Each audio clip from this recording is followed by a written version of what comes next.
السلام علیکم، میں ہوں قاسم علی، جاوید پبلشرز بولتی کتابوں کے پلیٹ فارم سے آپ کو خوش آمدید کہتا ہوں۔ اس سے پہلے ویڈیو میں ہم نے وہ سبق جادوئی آلات پڑھا تھا۔ ہر سبق کے اختتام پر وہ خواہ نظم ہو یا کہ نثر ہو تو اس کے اختتام پر ایک مشق ترتیب دی جاتی ہے۔ اس مشق میں کچھ سوالات وہ کیے جاتے ہیں یا پوچھے جاتے ہیں۔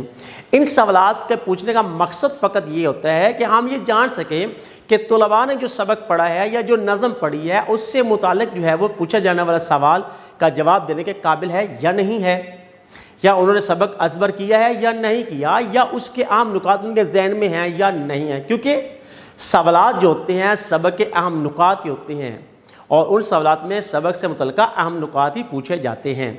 تو چلتے ہیں اپنی مشق کی طرف اور دیکھتے ہیں کہ اس میں سے کون کون سے سوالات دیے گئے ہیں یا ترتیب دیے گئے ہیں۔ مشق سوال نمبر 1 ہے، دیے گئے سوالات کے جوابات لکھیں۔ الف، مختلف ایجادات میں سے سب سے اہم ایجاد کون سی ہے؟ سب سے اہم ایجاد کمپیوٹر اور انٹرنیٹ کی ہے۔ ب، انٹرنیٹ کا استعمال کون کون سے شعبوں میں کیا جا رہا ہے؟ آج کل انٹرنیٹ کا استعمال زندگی کے ہر شعبہ میں کیا جا رہا ہے۔ ج، انٹرنیٹ کے فوائد زیادہ ہیں یا نقصانات؟ انٹرنیٹ کے فوائد بہت زیادہ ہیں اور ساتھ میں اس کے کچھ نقصانات بھی ہیں۔ ہر چیز کا وہ استعمال حد سے زیادہ ہو جائے تو نقصان ہوتا ہے۔ دال، کسی دوسرے شخص کو ای میل کیسے کرتے ہیں؟ جس شخص کو برقی خط یا ای میل لکھنا ہو اس کا ایڈریس ہونا ضروری ہے۔ اپنے اکاؤنٹ میں جا کر کمپوز کے بٹن کو دبائیں اور خط لکھ کر متعلقہ شخص کے ایڈریس پر بھیجا جاتا ہے۔ آپ بحیثیت طالب علم انٹرنیٹ سے کیا مدد لیتے ہیں؟ بحیثیت طالب علم ہم انٹرنیٹ سے وہ علمی استعداد کرتے ہیں، یعنی اپنے وہ سبق کے متعلق اور اپنے علم کو میں اضافہ کرنے کے لیے، معلومات حاصل کرنے کے لیے استعمال کرتے ہیں۔ سوال نمبر 2 ہے، درست جواب کے گرد دائرہ لگائیں۔ الف، آغاز میں صرف کمپیوٹر استعمال کیا جاتا تھا، گیم کھیلنے کے لیے، پڑھنے کے لیے، لکھنے کے لیے، حساب کتاب کے لیے؟ درست جواب ہے حساب کتاب کے لیے۔ ب، انٹرنیٹ نے جوڑ دیا ہے تمام تاروں کو، تمام کمپیوٹروں کو، تمام لوگوں کو، تمام اسکولوں کو؟ درست جواب ہے تمام کمپیوٹروں کو۔ ج، ای لرننگ نے طالب علم کو بے نیاز کر دیا ہے روایتی بستوں سے، روایتی استادوں سے، روایتی دوستوں سے، روایتی اسکولوں سے؟ درست جواب ہے روایتی استادوں سے۔ دال، خط کی جدید شکل ہے انٹرنیٹ، ای میل، کمپیوٹر، لیپ ٹاپ؟ درست جواب ہے ای میل ہے۔ ای میل کرنے کے لیے بنانا پڑتا ہے email address, web link, web page, network? درست جواب ہے ای میل ایڈریس۔ واو، اردو میں ای میل لکھنی پڑتی ہے ایم ایس ورڈز میں، ایکسل میں، ان پیج میں، نوٹ پیڈ میں؟ درست جواب ہے ان پیج میں۔ سوال نمبر 3 ہے، درست جملے کے سامنے گڈ اور غلط جملے کے سامنے کراس کا نشان لگائیں۔ الف، انسان نے اپنی سہولت کے لیے مشینیں ایجاد کی ہیں، درست۔ ب، انٹرنیٹ نے تمام کمپیوٹروں کو جوڑ کر دنیا کی شکل دے دی ہے، درست۔ ج، انٹرنیٹ نے ایف لرننگ کا نیا دروازہ کھول دیا ہے، غلط۔ دال، ای میل خط کی جدید شکل نہیں ہے، غلط ہے۔ موبائل فون سے بھی ای میل بھیجی جا سکتی ہے، درست۔ سوال نمبر 4 ہے، نیچے دی گئی تصاویر کو غور سے دیکھیں اور گروہی صورت میں آپس میں بات چیت کر کے 2 جملوں میں ان کی اہمیت بتائیں۔ نیچے دی تصاویر اساتذہ کرام ان کو دیکھ کر ان کے متعلق تختہ لکھائی پر ان کے بارے میں 2 جملے لکھیں اور بچوں سے کہیں کہ وہ کاپی پہ نقل کریں۔ اس طرح بار بار پڑھنے سے ان کی معلومات میں اضافہ ہوگا اور انہیں یہ علم ہو جائے گا کہ یہ جو ویب سائٹ یا تصاویر ہمارے سامنے ہیں جس میں وائی فائی ہے یا انسٹاگرام وغیرہ کی یہ کن کاموں کے لیے استعمال کیے جا سکتے ہیں۔ سوال نمبر 5 ہے، جماعت میں بچوں کے گروپ بنائیں۔ ہر گروپ ویب سائٹ سے کوئی اخلاقی کہانی، یعنی www.ibtada.com ویب سائٹ سے کوئی اخلاقی کہانی اردو زبان میں پڑھے اور اپنے ساتھیوں کو سنائیں۔ چلتے ہیں پیج نمبر 92 پر۔ سوال نمبر 6 ہے، درج ذیل الفاظ پر اعراب لگا کر اپنی کاپی میں جملوں میں استعمال کر کے معنی میں فرق واضح کریں۔ اساتذہ کرام ان الفاظ کو جو ہے تختہ لکھائی پر لکھیں، کیونکہ حرکات و سکنات یعنی اعراب لگانے سے معنی بدل جاتے ہیں۔ تختہ لکھائی پر جب آپ لفظ لکھیں گے اور اس کے اوپر جو ہے اعراب یعنی کسی پہ زبر ہے، زیر ہے یا پیش ہے وہ لگا کر ان کے معنی واضح کریں گے اور پھر ان کو جملوں میں استعمال کر کے جو ہے وہ لکھیں گے، تو بچوں کی صلاحیت میں اضافہ ہو جائے گا، انہیں علم ہو جائے گا کہ ایک لفظ کے کیا معنی بنتے ہیں حرکت کو تبدیل کرنے سے، اگر اس پہ زبر ہے تو اس کے کیا معنی بنتے ہیں اور ان کو کس طرح جو ہے جملوں میں استعمال کیا جاتے ہیں۔ تو اساتذہ کرام جو ہے بچوں کو یہ الفاظ جو ہے جملوں میں لکھ کر جو ہے وہ نقل کروائیں۔ سوال نمبر 7 ہے، دی ہوئی پہیلیاں پڑھیں۔ میری پہیلی بوجھو گے تم، 1 انچ کی چڑیا 2 گز کی دم، یہ سوئی دھاگا ہے۔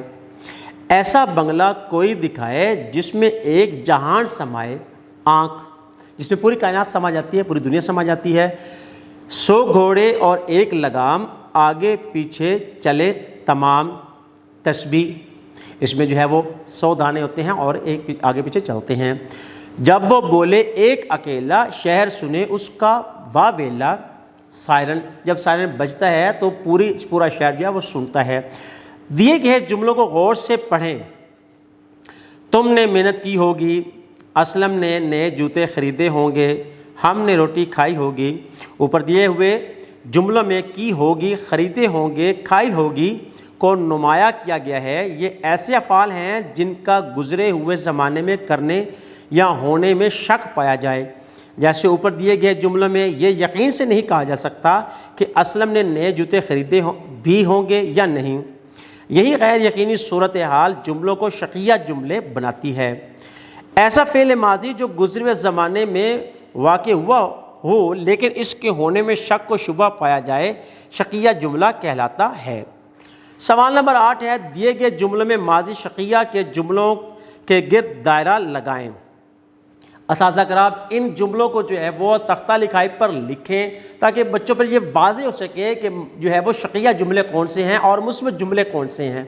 جب آپ تختہ لکھائی پر لکھیں گے تو جملے کی لکھائی بچوں کے سامنے بھی آ جائے گی اور بچوں پر واضح ہو جائے گا کہ اس میں جو ہے شک پایا جا رہا ہے اور یہ جملہ جو ہے وہ مثبت ہے۔ مثلا اس نے گانا گایا، ماضی میں ہے، گایا یہ مثبت ہے، یعنی اس پہ کنفرم ہے، آپ کو یہ یقین ہے کہ اس نے گایا ہے۔ اس نے گانا گایا ہوگا، اب یہ جملہ شقیہ کا ہے، اس میں جو ہے یقین سے نہیں کہا جا سکتا کہ اس نے گانا گایا یا نہیں۔ ایسی تمام جملے جو ہے وہ اساتذہ کرام تختہ لکھائی پر لکھیں اور بچوں پر یہ واضح کریں کہ یہ مثبت جملہ ہے اور یہ جملہ جو ہے شقیہ ہے۔ دیے گئے جملوں کو غور سے پڑھیں۔ کاش تم محنت کرتے، اگر میں گھر پر ہوتا تو آپ کی ضرور مدد کرتا۔ اوپر دیے گئے جملوں میں کام کا کرنا یا ہونا گزرے ہوئے زمانے میں تمنا اور شرط کے ساتھ ظاہر کیا گیا ہے، جیسے کاش تم محنت کرتے، یہ تمنا اور آرزو اس میں ہے۔ اگر میں گھر پر ہوتا تو آپ کی ضرورت مدد کرتا، یہ شرط کا ہے۔ اوپر دیے گئے جملوں میں تمنائی الفاظ جیسے کاش اور شرطیہ الفاظ جیسے اگر استعمال کیے گئے ہیں، ایسے جملے تمنائی جملے کہلاتے ہیں۔ سوال نمبر 9 ہے، کاش یا اگر کی مدد سے دیے ہوئے جملے مکمل کریں۔ اساتذہ کرام ان جملوں کو جو ہے تختہ لکھائی پر لکھیں، اس کے بعد بچوں سے پوچھیں کہ ان خالی جگہ میں کیا آتا ہے، کیا اس کے یہ کاش آتا ہے یعنی تمنائی کا ہے یا شرطیہ جملہ ہے، پھر خود اس کو جو ہے مکمل کرنے کے بعد بچوں کو سمجھائیں کہ اس پہ شرطیہ ہے اور اس میں تمنا ہے۔ مثال کے طور پر جیسے یہاں پہ ہے، جیسے خالی جگہ ابا جان گھر جلدی آ جاتے تو ہم بازار چلے جاتے، اس میں شرط ہے ابا جان کے گھر جلدی آنے کی، یعنی یہاں پہ خالی جگہ میں آئے گا اگر ابا جان گھر جلدی آ جاتے تو ہم بازار چلے جاتے۔ دوسرا جملہ جو ہے اس کی خالی جگہ تیز بارش نہ ہوتی تو چھت نہ گرتی، یہاں پر بھی شرط ہے بارش کے نہ ہونے کی، تو اس میں بھی کیا آئے گا اگر بارش تیز نہ ہوتی تو چھت نہ گرتی۔ سوال تیسرا ہے، خالی جگہ گرمی کی شدت کم ہو جائے، یہاں ایک آرزو ہے، تمنا ہے، تو یہاں پہ کیا آئے گا لفظ کاش، کاش گرمی کی شدت کم ہو جائے۔ 4 خالی جگہ میں بھی دوستوں کے ساتھ سیر کے لیے جاتا۔ یہاں پر بھی ایک آرزو اور ایک تمنا ہے جو دل میں پیدا ہوئی، دوستوں کے ساتھ سیر پہ جانے کے لیے، تو اس میں کیا آئے گا؟ کاش میں بھی دوستوں کے ساتھ سیر کے لیے جاتا۔ سوال نمبر 10 ہے، دی گئی عبارت پڑھیں اور پوچھے گئے سوالات کے جوابات اپنی کاپی میں لکھیں۔ سائنسی شاہکار انٹرنیٹ ایک ایسی ٹیکنالوجی ہے جس سے ہر عمر کا انسان مستفید ہو رہا ہے۔ انٹرنیٹ کا استعمال آسان ہے، اس لیے ہر بندہ برابری کی سطح پر اس سے فائدہ اٹھا سکتا ہے۔ دنیا بھر میں پھیلے ہوئے جال یعنی نیٹ ورک کے ذریعے سے اب ہر کسی سے ہر جگہ ہر وقت آسانی سے رابطے میں رہا جا سکتا ہے۔ ہر چیز سے متعلق معلومات کے حصول میں صرف چند منٹ لگتے ہیں۔ انٹرنیٹ نہ صرف ہماری معلومات میں اضافہ کرتا ہے بلکہ ہمارا وقت بھی بچاتا ہے۔ اب ہر وہ کام جو ہم کئی دن بعد ختم کرنے کے قابل ہوتے تھے، انٹرنیٹ کے ایک کنیکشن میں 24 گھنٹوں میں جب دل چاہے دنیا بھر کے تازہ اخبار، کتب خانے، ڈاک خانے، تفریح گاہیں اور بازار سمٹ کر آپ کی اسکرین پر موجود ہوتے ہیں۔ صرف ایک بٹن دبانے یعنی کلک سے ساری معلومات آپ کے سامنے آ جاتی ہے۔ سوالات نمبر 1، انٹرنیٹ سے کون سے لوگ فائدہ اٹھا سکتے ہیں؟ انٹرنیٹ سے ہر عمر کے انسان مستفید ہو سکتے ہیں یا فائدہ اٹھا سکتے ہیں۔ 2، انٹرنیٹ ہمارا وقت کیسے بچاتا ہے؟ ہر چیز کے بارے میں معلومات سیکنڈز میں حاصل ہو جاتی ہے، اس طرح ہمارا وقت بھی بچ جاتا ہے۔ نمبر 3، انٹرنیٹ سے ہم کون کون سے کام کر سکتے ہیں؟ ہر وہ کام جو ہم کئی دنوں میں کرتے تھے اب آسانی سے کر سکتے ہیں۔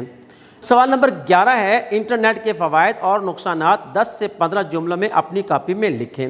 اساتذہ کرام انٹرنیٹ کے فوائد اور نقصانات کے بارے میں تختہ لکھائی پر 10 سے 15 جملے جو ہیں وہ لکھ کر بچوں کو کاپی پہ نقل کروائیں تاکہ وہ انہیں بار بار پڑھیں اور ان کی معلومات میں اضافہ ہوئے۔